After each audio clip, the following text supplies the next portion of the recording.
জয় জগন্নাথ, জয় জগন্নাথ, জয় জগন্নাথ। আজকে আমি আপনাদের প্রধানত দুইটি মহামন্ত্রের কথা জানাবো।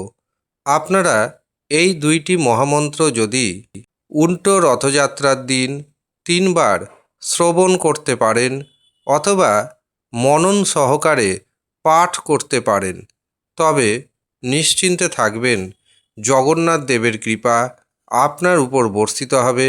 এমনকি আপনার যে মনের ইচ্ছা রয়েছে সেই মনের ইচ্ছা সহজেই পূর্ণ হবে।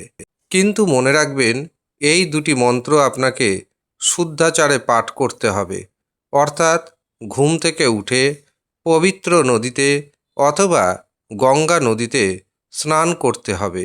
স্নান করার পর শুদ্ধ বস্ত্র পরিধান করতে হবে এবং এই দিন নিরামিষ আহার খাবেন। মনের মধ্যে কোনো রকম হিংসা রাখবেন না, এমনকি কারো কোনো ক্ষতি করার চিন্তাতে আনবেন না। এই দুটি মন্ত্র অন্ততপক্ষে 3বার পাঠ করুন।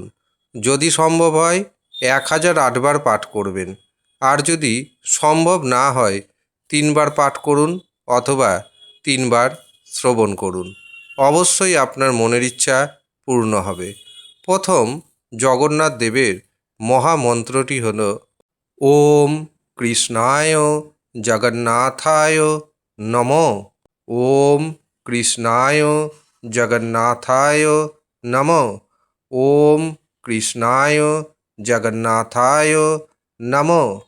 এটি জগন্নাথ দেবের মহামন্ত্র। এবার আমি আপনাদের দ্বিতীয় যে মন্ত্রটি জানাবো সেটি জগন্নাথ দেবের গায়ত্রী মন্ত্র। এই গায়ত্রী মন্ত্রটি একই রকমভাবে 3বার শ্রবণ করুন অথবা পাঠ করুন।